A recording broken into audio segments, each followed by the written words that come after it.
This is Marketing Uncomplicated. Right, everybody, welcome back. Today I have Chris. He's an experienced tech startup operator, founder, and executive, and we'll dive into the details of what all of that means. But he spent 14 years of his career in startups, spanning across industries such as sports. We all know sports is a ton of fun to work in. Recruiting, also really important, and education and entertainment. He has served in just about every role, including CEO of a venture-backed startup.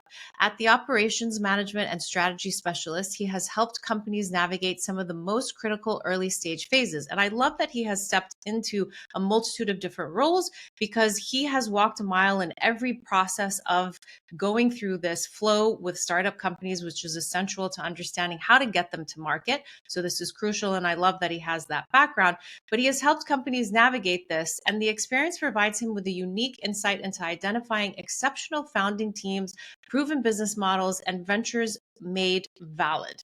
He also mentors founders, and I love this giving back, as CEOs via Techstars, Act House, Generator, and Black Ambition. Chris, welcome to the show. We're really excited to dive into all that you do. Thanks for having me.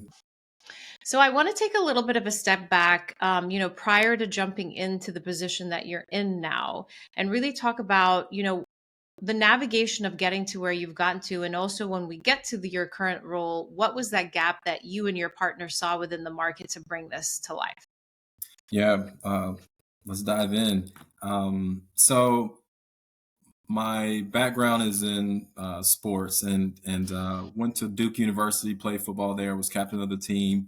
And as I was transitioning from college and chasing a professional football career, did that for a couple of years. And then I was like, okay, I need to make this transition into my professional career. And I didn't really know what that looked like for me. And luckily, I just started talking to people. There was a sports tech startup in Atlanta. They were interested in me because of my sports background and the credentials that I had from that life. And of course, I was interested in them because I was like, hey, I want you guys to teach me tech. So that was my transition into tech startups. I was with that company, and we were a CRM and sports performance kind of company for a lot of the colleges, D1 colleges across the country. And then we went into high schools. That transitioned into the recruiting tech company that I was talking about. We had built a platform for the National Guard, helping them recruit student athletes out of high schools. And I was getting promoted into management roles at that point. And a lot of the things that my leadership was asking me to do, I was just saying yes. And I would go home, Google, trying to figure out what I was supposed to be doing. And I was like, hey, I actually have employees that are relying on me to help guide them in the right direction so they can progress themselves and feed their families. So I should probably start to figure out exactly what I'm supposed to be doing here and start to define some things. So yeah, so I decided to go back and get my MBA. I went to Emory in Atlanta, did that. And then as I graduated from Emory, I was like, okay, well, I want to try to start to do something on my own and kind of detach from, I had been with the current company and leadership team for about 7 or 8 years. So you get your, MBA, and I was like, all right, let me venture out and see what I can do on my own. I became the number one, not the number one. I was the first hire in an ed tech company. And that was really my journey into product and tech, because the two founders of that company, they said, hey, Chris, we know our industries. We were kind of an Uber for internships. So kind of internships on demand. Yeah. And one of the founders came from the education, higher ed background, and then the other came from sports and events. And they teamed up to launch this company, hired me as the first hire. And they said, hey, we need you to run operations, but also we need you to run the product and the tech. I said, okay, and of course, I'm Googling things on the product and tech because I didn't know about it. And that's when I met Deep, who's the founder and CEO of Intucia Labs, where I currently am today. And what was unique about that relationship is as I was interviewing studios to work with, he said, hey, what you need to do is focus on operations and what you do best. Let us focus on the product and tech, and Love then it. we'll do knowledge transfer. Yeah. And essentially, you're going to sit between our firm and your company, and everything that we do, we're going to break it down in a knowledge transfer document. We'll work through that document with you, and then you'll be able to present that document effectively to your team. And that started to teach me the product and tech side of things. And so, um, that is when I actually started raising capital for companies. Until Yeah. then, I was, there was this silo between business operations and product and tech as That's it relates wild. to, yeah, Yeah. Yeah. yeah, yeah. And this is a part of, when I talk to founders, things don't happen overnight. Things don't happen the first time. I share with them, hey, I was working in startups for 7, 8 years before I was able to figure out the right recipe that was needed to actually talk the talk that investors wanted to hear. And it Yeah. was a combination of a business operations background combined with the product and tech understanding and know-how. And so, yeah, that took me 8 years. But what that light bulb hit for me, and I said, wow, um, I can't be the only one that, has been having this challenge. Then I transitioned. I got hired as the CEO of a startup here in Atlanta. We quickly got into an accelerator. That accelerator transitioned into investors looking at us, and then we were in diligence raising almost a couple $1 million for a pre-seed round. And again, because I was able to combine, I had, Deep in his team helping me put together product and tech, documentation, making sure that things, was symbiotic with business operations, the product and tech, and our pitch decks, and effectively being able to communicate that and the plan of a product roadmap, et cetera, and how we were going to execute on operations and product. Investors, that's what they wanted to hear. It's almost And like they felt they built a comfortable positioning with you because they knew that the two pieces were working in synergy together. exactly, Yeah. exactly, exactly. To be able to answer all the questions effectively, and not only just answering questions because you have the gift of gab, but to back it up with the tools like, hey, no, our operations methodology are the 4 disciplines of execution, and discipline one is this discipline, and then to say, and this is how we manage our product roadmap. We start with a product backlog. We prioritize that based upon, um, you know, what's most important to customers, what's going to have the largest impact on whether it's revenue, engagement, et cetera. And then we then transition that into a sprint. Sprints are 2 weeks. We do releases every 6 weeks. To be able to talk through that, and Yep. investors knowing that, okay, well, the money is not going to be wasted because they don't know what to do. Yeah. So, we already eliminated that, risk factor for them. And it was all about, do you guys actually have a problem that needs to be solved? And so that was, again, it was a light bulb moment for me, because by that point, I had been in a couple of different accelerators. um, I was talking to the other companies that were a part of the venture capital firms that were talking to us, and a lot of them, were still struggling with product and tech challenges. We had technical talent on our team, and we still, when it came to product and tech, there wasn't the traditional support that you get when it's, you go to your accelerator uh, managing director and you say, hey, we need some marketing help, or we need business development and sales support, or we need accounting support. And then you get this accounting team, they come in, they say, hey, you know, give us access to all your bank accounts. We're going to set up QuickBooks. Here are all the different financial statements that you're going to have. We're going to do a end of month report. You'll be able to report all the different financial statements to stakeholders, by the By 15th the of the end, next. yeah. Nobody had that for product and tech. And when I went to, deep, I was Like the like, plug hey, and play, like is what you're talking exactly. about. Yeah. I was like, Yeah. the plug and play from a product and tech aspect is not there. And Yeah. he was like, well, we've been keeping track of, all of our different mistakes. We have all these documents.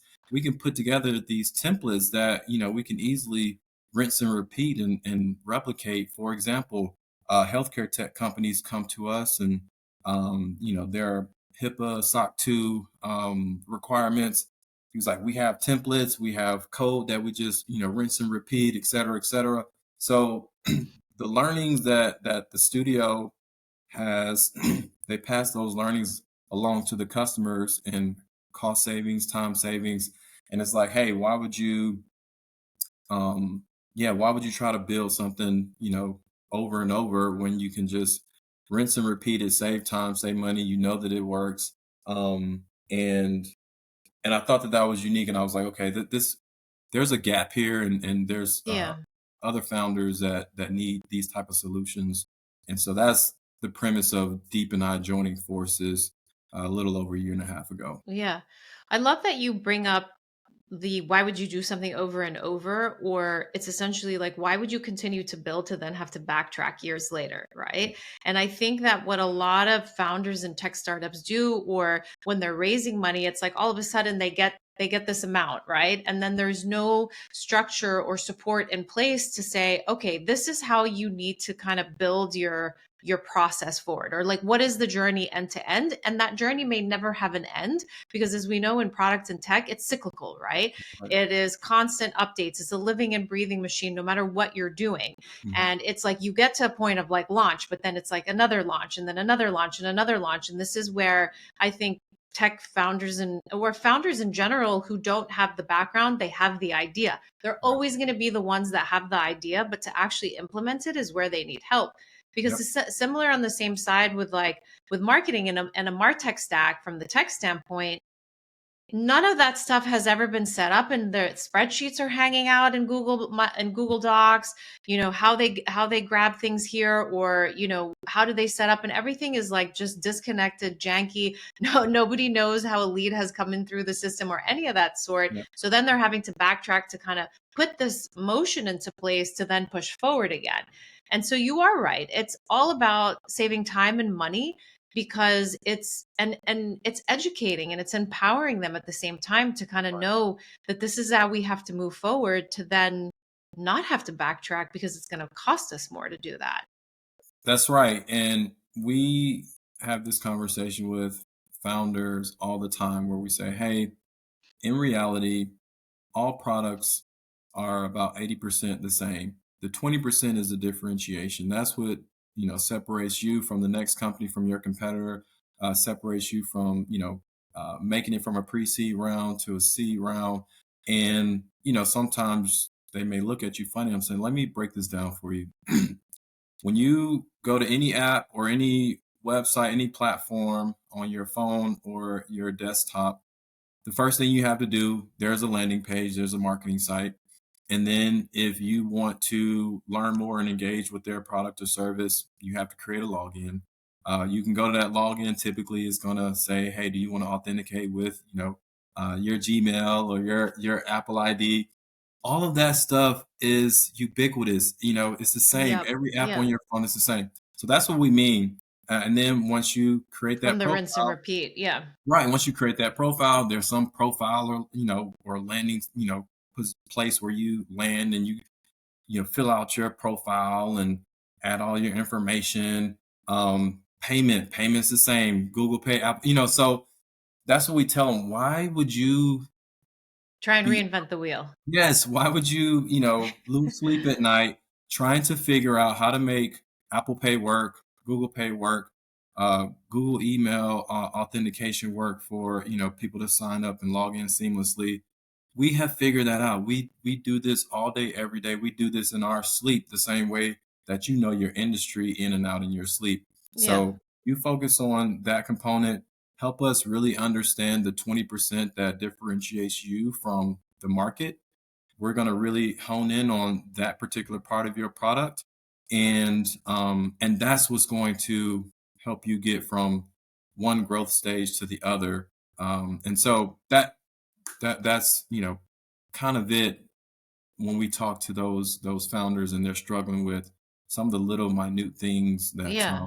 that are minute to us, but again, I'm a non-technical founder. If you tell me to go and figure out how to create a Yeah. login for Google Authenticate, it's going to take me weeks. Where Yeah. with us, it take us 5 minutes. So yeah, Yeah, totally. I mean, that's the engineer's role. that's right. But Exactly. at the end of the day, it's like these things are minute, but to create that seamless user experience, that's got to be in place because it's like you're attracting, let's say you get to market, you're starting to put in your marketing in place, you're attracting customers to your landing page, to your website, to your app, wherever you're asking folks to download and enjoy the experience of your product or service. That setup process is not in a good place, you've lost them within seconds. That's exactly. My question to you is, do you think that it's a lack of education and knowing that there are systems in place that make this connectivity easy, which is why they're struggling? Or and they think that they have to kind of build it out for themselves? Or why do you think that there is that gap? Is it purely just the unknown, the lack of education? What have you discovered from founders on that piece? I think it's a little bit of it's a little bit of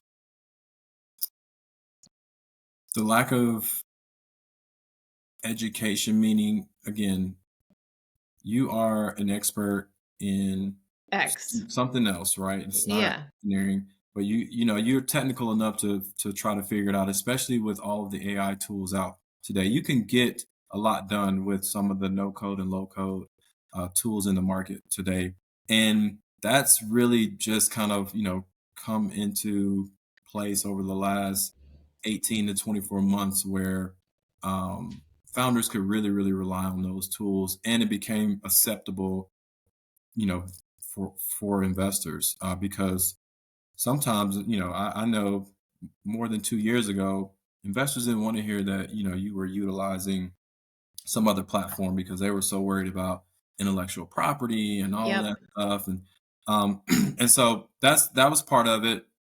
Then secondly, you're not a great founder unless you have ambition and a little bit of ego. So I think that gets in the way as well, where it's just like, I can do this. I don't need to pay for it or seek help right now. And again, that's what makes founders great. Uh, as an Resourceful. That's right, being Yeah. resourceful.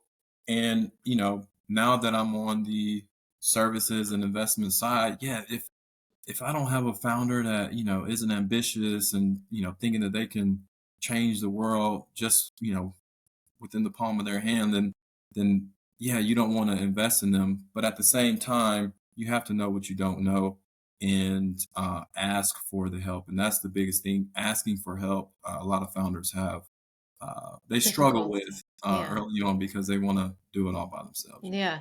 So let's take a step back then, just so that we can uncover a little bit of the process and how you guys work Yeah. with tech founders. So and I also want to get into the initial conversation and finding that you and that founder are the right fit for each other. So that is like part one of the question. It's because obviously maybe there are times when you're like, okay, you guys aren't technically ready for us, but come back to us in like X amount of months, right? Yeah. So it's uncovering what is that sweet spot. And then once you guys bring them on and you onboard them, what is that process in terms of getting them to that initial launch? Or maybe they could be coming to you because they've been in business for X amount of time, but now they need to optimize because they didn't set up right. Mhm. So what is that second launch? But walk us through a little bit through your process. But tell us, who comes through the door and, whether they're ready for you or not in the initiation. Yes, that's a great question. So initially, we get a lot of inbound traffic, and um, the founders that make it to the meetings with us, typically we meet with all the founders, but the founders that we're able to really start to engage with, typically from the services side, we can engage two different ways. So you can just say, hey, I have a budget, I have a product, and I need to get that done. Or secondly, you say, hey, this is my product, and we may be so intrigued with it that we would be willing to invest as well. Typically, that engagement, the first initial engagement, looks like part equity, part pay for services. So we would kind of split the fees with the founder and their team, where half of it or a portion of it we would cover by equity, and then they would cover the remaining portion with Mhm. fees. So those are kind of the two initial engagements. And what we're looking for in founders, I used to write this word on the wall all the time when I was CEO of the last company that I was running, ingenuity. And I was like, hey, find a way, try to do it without money first. If we need money, um, we'll figure out how to pay for it. But founders that have figured out a way to get to a certain point in their journey, you know, whether that's just walking into establishments, knocking on the door, getting people to listen to them. Maybe it is taking some money out of their savings to bootstrap to get their, initial website launched or a landing page or a wait list, whatever it may be.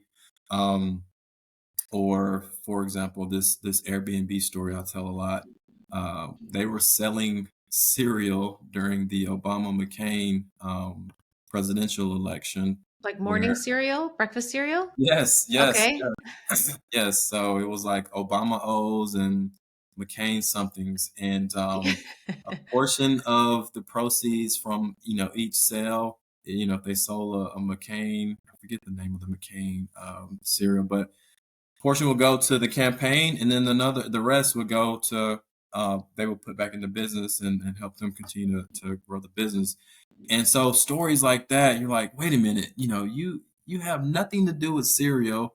Your company is a tech company in the hospitality space, but that's the way that you figured out, hey, if I can just sell some cereal and I'm a ride the coattails of this campaign, and it's going to help generate some revenue for the business.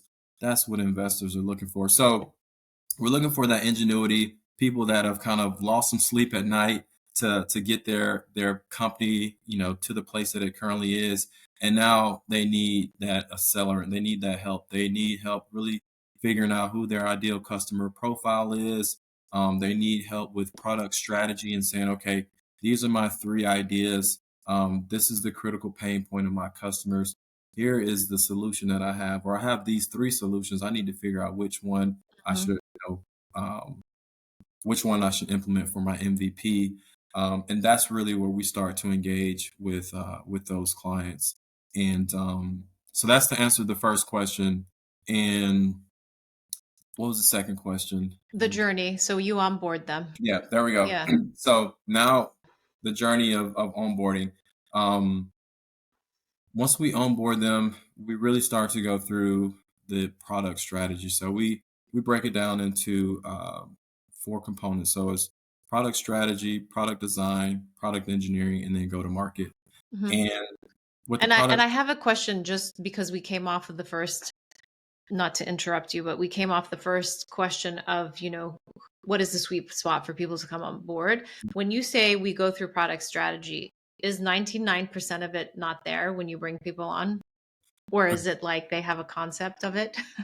right? So they Yeah. typically have a concept of what they envision in their head, Yeah. but and I had to learn this as well.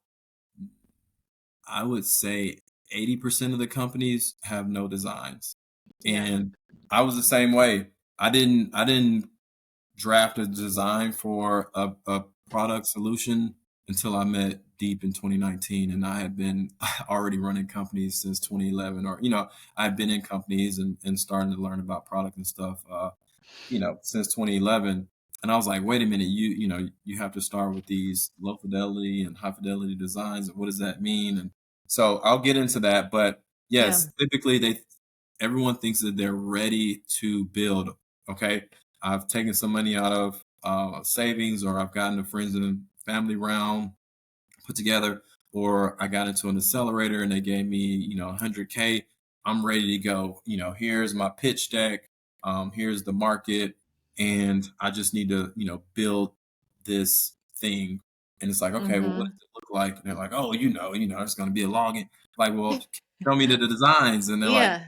right, we don't have designs. And so that was a pivotal learning. And the way you guys describe or define designs, it's like what's the customer's experience, the customer That's right. journey's experience design. So it's not like is something yellow, green, pink, or whatever, but it's like what is the design of I click, I sign up, and then what's my experience through that whole product service. You're exactly right. So we Yeah. start with low fidelity designs. They literally look like wireframes or sketches. Mm-hmm. It's no colors. It is all about, okay, what are going to be your marketing channels? Okay, Chris and Deep, we're gonna run campaigns through um, Instagram and Facebook. We're gonna, work on through LinkedIn. We have a website that allows people to sign up, um, and maybe we have a partnership with some other platform. So those are our 4 or 5 channels that people will flow into our ecosystem and land on our either login page or land on a download our app, and sign in type of thing. So we literally start there and try to start to figure out, okay, well, what does that experience look like? And then what is going to be the journey of the user, the experience as they click, go from one environment to your The environment, next, yeah. start clicking on buttons. Once we figure that out, that may be a week or two process. Then we say, okay, let's transition from low fidelity designs. We actually understand the user flow and the user journey. Now we're going to start to actually put some graphics, typography, etc. on this and start to make it look like what it may look like in production. Mm-hmm. And once we start to add colors and graphics and all that good stuff, we actually make it clickable as well. And we've had founders raise money just from clickable prototypes in Figma. And it's like, before you spend any money, because once you go from design to code, there's about a 3 to 5x cost difference where you say, Mm-hmm. hey, Chris, Deep, actually, we want to make a change, to the Figma design. Not a big deal. We do that, in an hour. You want to make a change from, a user Post clicking a button Figma. and they're going from one place to another with code. It costs about 3 to 5x the cost of just working in Figma. Yeah, So yeah.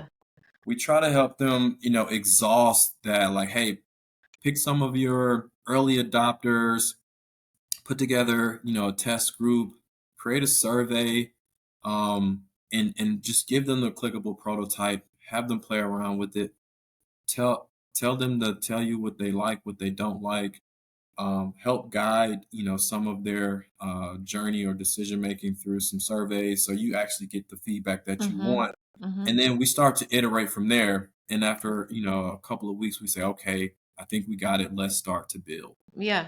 I love that you bring up the point about raising funds like when you have a prototype in Figma, because do you find that the percentage is lower to raise and get funds accepted without it, or sometimes the idea is just that killer that, they're like, okay, here we'll invest, but it's probably from friends and family, not necessarily from like angel investors at that point.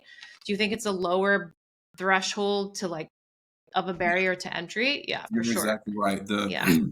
the lower, kind of the spectrum of I just have an idea to actually have some sort of prototype or MVP in the market. If you're going from um, my left to I just have an idea and designs to my right, where I actually have something in the market that my potential customers can touch and feel. The more you are over to the left, the less likely you are to actually get uh, interest from institutional investors, Yeah. if that is your goal. So we definitely try to help our founders get closer and closer to an actual product being in the market.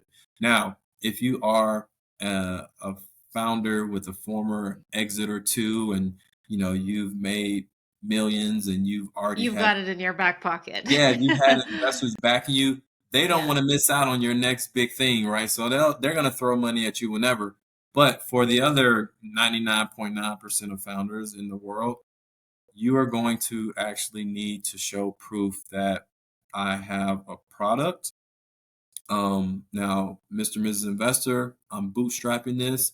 I'm being uh, efficient with the funds that I currently have. So I just have clickable prototypes. But let me show you what we have proven with just our clickable prototypes. We gave it to 100 people. We also had all 100 of those people fill out a survey. This is what we got back. What we learned from this is we're actually building our product roadmap and what exactly we're going to utilize our funds for on the engineering side.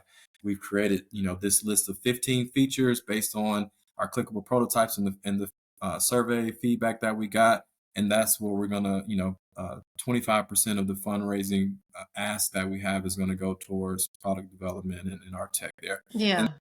that is, that's one way where you can talk effectively to an investor. And then, of course, if you have that MVP already in the market and you can show engagement, willingness to Hmm. pay, customers coming back daily, weekly, monthly, MRR, ARR, those type of things, obviously that's even better.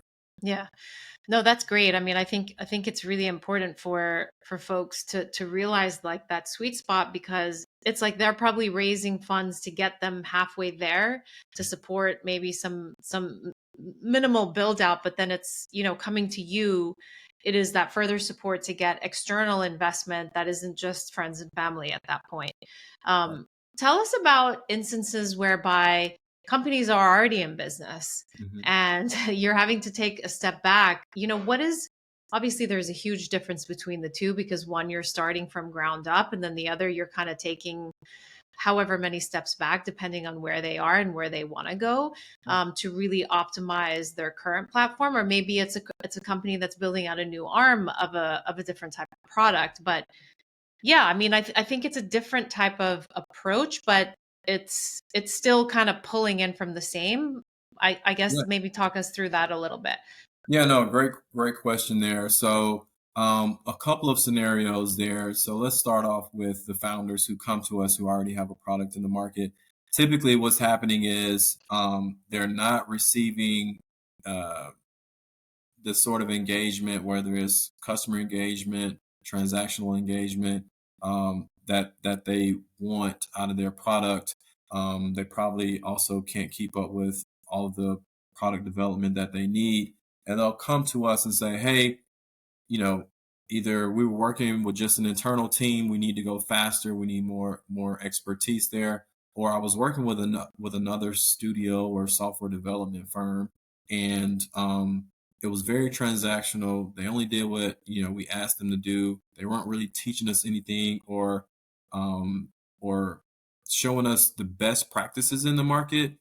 They just executed on what we asked them to do, and that was it. And so because we don't know that world, it just left us with a product. It works, but it's not effective, as it relates to the goals that we need to make happen. So we'll start with those companies, and we'll literally, to your point, go backwards. All right, let's start to talk about your marketing channels. Where are your customers coming from? Oh, wow, it's taking them 5 clicks just to land on, your site. We need to turn that into two, and best case scenario, one, little things Hmm. like that. You don't have a way for your users to authenticate when they log in through email. Why are you making people type their credit card number into, like, people in today's world, 2025, the expectation is I can just click Apple Pay or Google Pay, or I can click on my wallet, somehow, Yeah. and just so things like that will come in and really help, redefine the user journey, increase engagement on the platform, try to figure out where the current blockers are in the user journey. And we have tools that will help us, like, hey, well, a tool such as Heap, HEAP, we'll install Heap, and Heap will allow us to monitor the traffic on your site here, and we can see where customers or users are dropping off from one stage to the next. And it's like, wow, well, when they get to the shopping cart, for some reason they won't check out, and you're like, oh, you're making people fill in a full address, a full credit card number, and et cetera, et cetera. people just want to hit a Apple Pay, a Google Pay, or Mm-hmm. a saved credit card they already have on file, things like that. Or you may see that people actually don't know what your service is because they're getting to the product services page, and that's where they're falling off. They're reading, but they're not actually understanding everything that you offer. So that's one way. And then the second, typically, like with our our corporate innovation clients, they typically want to go faster. So team augmentation is kind of what we call this. And this is even for some of our startups with technical talent.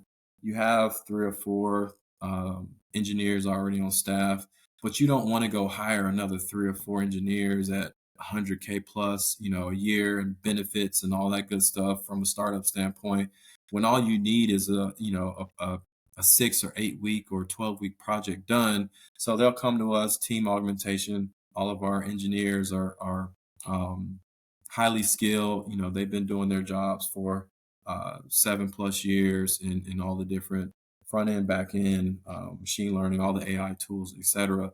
And so we'll come in, augment their team, get a project done very quickly with our expert team, and then we'll roll off and they just kind of keep going. So I hope that answers your question. Yeah, typically customers that come to us with a product already, they've been working with a studio or something.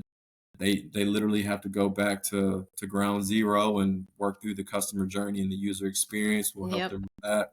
We'll implement tools to help them see where customers are falling off in the journey from logging in to actually, checking out with, their product or service, through a payment facilitation. And Yeah. then also, if you just want to go faster, get new features out more quickly, hit some milestones that you Mm-hmm. fit to stakeholders such as customers or investors, they'll come in and work with us and go a little bit faster so they can increase their speed to market. Yeah, no, I love that. And I'm gonna drop an analogy of everything that you explained just because I love analogies. And it's the concept of, as human beings and as we get older in age, we want to prevent illness, right? So Mhm. if you think about everything that I am doing in my younger years, from like my 30s onwards into my 40s, so on and so forth, to age not just gracefully, but yes, gracefully. I'm not talking aesthetics, I'm talking internal, our bodies, our systems, because yet another analogy, we're just like cars, we constantly need to be fine-tuned. If Mhm. you're working towards that and you're setting up your trajectory of your life and building it that way, you may not necessarily have to backtrack, because you may not necessarily get X amount of illnesses because you've been preventing that. Mhm. So, like the type of clients that you bring in that kind of just, launched and then they went, wild into the market and they're trying to figure it out, piece things together, bootstrap, put a bandage here. Oh my God, we're hemorrhaging, we're hemorrhaging, we're hemorrhaging. That's the ones where you're taking a step back to kind of clean up, give a little bit of medication to, so on and so forth, just to kind of break it down in a very simplistic manner. But obviously, the two are great because it is great to be able to take a company, which the same thing in marketing, which I love, which they've been marketing for X amount of time, nothing is working, how do we figure it out? And good marketers understand the product and the user journey, because we'll understand that it's not just about that marketing isn't functioning, it's Mhm. because your product and your user journey most likely haven't been set up. And I love this example that you bring up with Heap, because where are your customers dropping off? Where are we losing them? Where in the process that we need to optimize and fix to continue them through the customer journey and keep going? And I think the two really play hand in hand together, Mhm. and ensuring that you really build this from ground up in a right manner, so that you're not spending X more money down the road to kind of have to repair that. That's So right. sorry for the analogy, I just wanted to make it really like simplistic Oh, to that analogy understand. resonates with Yeah. well. Yes, yes, yes, yes. Yeah.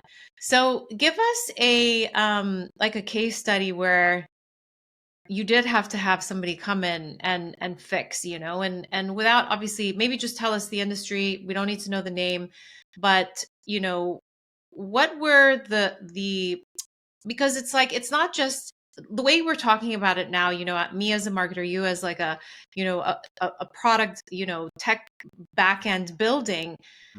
Yes, we have our quadrants and our pieces that we run through, but there are technicalities that we can run in. And what I really want to pinpoint, it's maybe not just on that particular company, but it's like, what are things that you guys look for in terms of building this, or the things that you already know that could potentially come up? Because you, as like the back end of like building these tech things, you already have in the back of your mind, oh, we could dig in and we could find XYZ.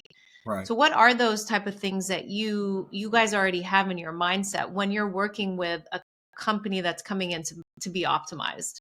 Yeah, no, I love that question. So I'm gonna I'm gonna give an example. One client that we're working with right now, they're in the music tech industry, and they came to us. They have great traction, a lot of hype around their product and their company.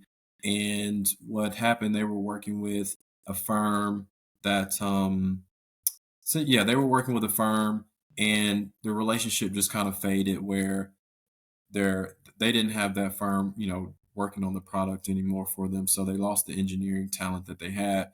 And also they realized that the product didn't work exactly in the manner that they wanted it to. Um, and so they came to us and said, hey, we have a list of bugs currently, that are part of our platform. And also we have a list of new features that we need to implement because we've been, in the market a year plus now. We have a lot of customer feedback. We know what customers want. We have anecdotal data and we have empirical data. And, through that data collection, these are the three key features that we need to have, by the summer of 2025. And so they came to us with that problem for, and we literally had to go into their GitHub repositories, analyze the code, optimize the code. Just as you spoke a little bit earlier, technology, it innovates overnight, it seems like. So something that was built a year ago that hasn't been touched, Yeah. that code, is outdated. And something else that a lot of founders don't realize, just because you build something and you put it into production in the market, it is just like the car analogy that you said.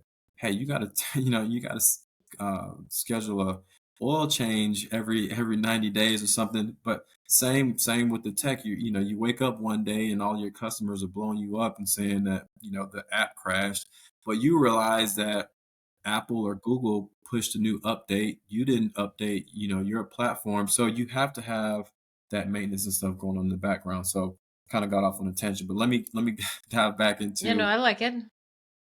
dive back into us helping out that company. So yeah, we had to strip down back to their original code, optimize that code, and through that process, we had to help educate them on a couple of things where um, the back end was set up to operate in just one siloed manner. The new features that they wanted required some changes to the back end, but Mm-hmm. they didn't really express that to us as it relates to, hey, these new features require actually, new architecture in the back end.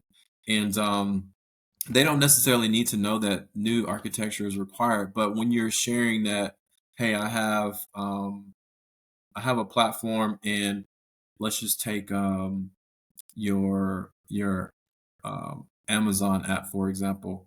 There are vendors, and then you are the consumer. You go on there, Mm-hmm. you find what you're looking for. So Amazon has two experiences. They have an experience for vendors. They also have an experience for us as consumers. Well, if I am a vendor selling my things on Amazon, my login and my experience looks a little bit different than just me, Chris, the day-to-day person who has a Prime account and uses it too much, and just Yeah. orders. Right. So we had to help them understand that, hey, um, we're when you share these new features with us, we're thinking that it just all goes into, this one consumer architecture. But they were like, no, we need the vendors to have control over this.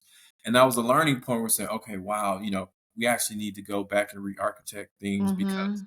you have your consumers who are coming to your platform to engage with a product or service. They want to buy something, but you also have to enable the vendor side to be able to post their product or service, say how much it is, whether it's hourly, whether it's a flat rate, et cetera, et cetera. So we literally had to go back and re-architect some of the back end, but it was a great learning experience. We're glad that that happened early on, and we were able to help them overcome that challenge, get that new product in the market, and get some of those new features out that they really needed and were critical for some of the investors that they currently had on their cap table, and some potential investors that they were trying to close investment deals with. Yeah. No, Mhm. I like this. And the reason why I asked the question is because I think a lot of the times when clients come to you guys, or even, from a marketing standpoint, it's like they don't know what happens on the back end, right? Right. And they're not supposed to know because it's not their industry, it's not what they do on a day-to-day basis. But it's really kind of uncovering everything that they've, if it's a particular, not a company that is just starting, because I think that's easy to kind of, explain and walk them through, like your quadrants, and this is how we're going to take the journey, this is how we're going to build it out. But for somebody that needs to optimize, it's like this is everything that we're going to have to unfold and uncover and kind of like audit and go through the works to then basically have an answer, because it's either not there or it's there and it's broken, needs fixing, and so on and so forth. And I think a lot of the times, a barrier for them to entry is like, not having a good company explain it to them. And this is why I wanted you to go through the detail, because it's important that we, as the vendor, get set up with success to our clients so that they know all the work that's happening on the back end to Yes. really get them to where they need to be. Because a lot of the times they're like, well, I don't know why this costs this, and so on and so forth. And that's really what comes up towards the end before somebody signs, seals, and delivers. Yeah, the last Yeah. part I would say about that is, if you are listening to this and you're a founder, whether you're thinking about launching something or you currently have a product that's already in the market and you're trying to figure out how to optimize it, write down all of your ideas. Write it down. If you see something on your phone, you know, searching the web that you're like, oh man, that's the vision that I had, or that's what I think it would look like. Take a screenshot, write a couple of write a couple of sentences about what that, screenshot means or what that experience, would be. We tell founders all the time, and we use Asana, and we say, hey, write the feature name, describe the feature, um, find a screenshot or a video recording or screen recording where you can help, explain that description in a visually appealing manner. All of those things help the vision that you've had in your head for months or years Mm-hmm. get translated into a knowledge transfer, formal document to vendors such as us in the product studio. Because at the end of the day, when you as the founder write a statement of work and you deliver it to a vendor and the expectation is not met with the outcome, once you actually get the final deliverable, Mm-hmm. the gap is communication. And typically you only have yourself to blame as the founder, because somewhere you didn't communicate well enough, or you didn't ask the right questions, or you didn't share enough information for the vendor to ask the right questions. And we do our best to make sure that founders understand that it's not your fault, but we want you to exhaust All the possibilities. yes, all possibilities, and try to leave no assumptions, write it out, find a screenshot. If it's a video recording of a platform that you like, or that a feature that you like that somebody else is doing something similar, do a video recording. you know all the things that you can do to help explain that, because as you know, some people are able to just read something and say, oh, well, I got it myself. I'm visual. So if you can show me and then also tell me, I got it, 100%. But that just kind of eliminates a lot of the things. So a lot of the initial engagements with us, we're in a Miro board, we're in an Asana board, we're writing down features, we're asking founders to provide some sort of visual for that feature, that description. How do you envision that working? Oh, well, when you log into Instagram, or when you log into your bank statement and it does this. Oh, great. Let me see a screenshot of that, or take a video recording of that. And we're like, oh, yes, we know exactly what you're talking about. So more Yeah, no, information for them. yeah, no, I love that because, yeah, that's totally key because at the end of the day, you're a founder, but you're still a consumer. That's right. And you're going through your day-to-day life of experiencing the things that you need in your life, or things that you're buying and utilizing just to make your life either faster, more agile, whatever it is that you're, even if it's not even inside your own industry, borrow from other industries. And That's that's right. the most key thing here, is that don't just focus on what your competitors are doing, because you're going to look like your competitors. So if you Yep. focus on what other experiences you're having as an individual consumer, you could learn and take something that is brilliant from Mhm. another company and implement it into your industry. I love that. I Yeah. just heard that on a podcast this morning. This company, they essentially um, made their products by looking at their competitors' reviews, and the negative reviews. They would take the negative reviews and Brilliant. make their product better Yeah. based upon the negative reviews, and then they would market that, hey, our vacuum cleaner doesn't get hair clogged in it. And their Yeah. competitor, Oh, based amazing. upon the reviews, that 75% of the people will write a negative review because every 8 weeks they had to clean up all this hair that got caught in. Yeah. So yeah, I yeah, so love that. brilliant. I love that because you've built your product. Excuse me, hang on a second. You've built your product in essence for your customer. And if you're not listening to your customer, you're going to end up what happened to Sonos, and you're going to do a tech update, and employees are just going to start falling. Yeah, You're going to have to let people yeah, go. You're going to lose tens of millions of thousands of and thousands of dollars, like disaster, yep, right? So you're building it for your customer. Listen to your customer. So that is an amazing thing that they went ahead and looked at their competitors' negative reviews, and they not only marketed against that, saying like, we do it yep, from what people were complaining about. That's brilliant. I love that. yes, yes. Before I let you go, Chris, this has been an unbelievable conversation. And I think it's really been insightful to understand, how a tech founder needs to be thinking about, really truly, even before engaging you, and the stuff that they need to be looking at and saving, and as they're kind of coming up with their own idea. But then also, once they're ready to kind of jump into a situation and have a product company help them build out their tech, I think that's really essential. But I always ask my guests to give us three takeaways, if for those, founders that are listening, what is the most essential things to be looking at? And it could be a summation of everything that we've talked about, but what are the three key takeaways, for founders to be thinking about before, jumping on either with you guys, or things that they need to be thinking about before? Yeah, I love that. Number one, ingenuity as a founder. Yes. Yes, if you cannot show that you have resilience, or that you have lost sleep at night already, you have spent some of your own money, or you have people that back you just because of you, and whatever comes out on the other side, whether it's good or bad, I trust you, Mr. or Mrs. Founder. That's number one. Number two, write your ideas down. Everything that we do, every exercise, I don't care if we're working with a first time founder or a CTO uh, at a Fortune 500 company.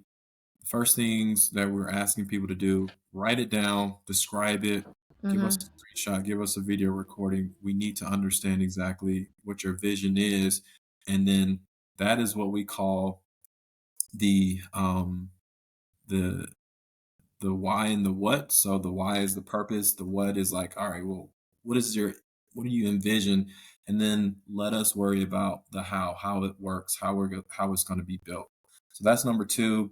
And then number three, let's see, number three, everybody, always talks about raising capital and raising investor funds. It's a great to aspire to do that. It's highly unlikely that it's going to happen, but um, when I say that, I mean that there's less than like 2% of companies that get funded. Go after it. I did it. It took me Hmm. about 8 or 9 years before I actually got investment. But It what will I mean, happen. what I want to share here is make sure that you have a flame. What I mean by that is investors want to see that you have a flame. You have, whether that flame is, um, I have a wait list and I got, 500 people to sign up for my wait list and I don't even have a product yet, Mr. and Mrs. Investor. Wow, that's pretty unique. Or I have a prototype or MVP and I can show you the current engagement that I have, et cetera, et cetera. I need the lighter fluid that you have, Mr. and Mrs. Investor, to squeeze, that lighter fluid on this little itty bitty flame and help me grow this flame that I already have. But if you don't have a flame, you do not need to be worried about investment capital. You need to be talking to a product studio like us at Intucia Labs to say, hey, Yeah. I have this idea. I need you guys to help me bring this vision to life so I can, grow this flame or see if I can actually self-fund this thing and yeah, and bring my vision to life, get it in the Yeah. market so I can start helping people. I love it. I love it. Thank you so much for your time, Chris. We will link your LinkedIn and Intuitia Labs URL below so that everybody can take a look and potentially get in touch with you. But we appreciate your time and your insights. This has been amazing. Thank Sounds you. great. Thank you.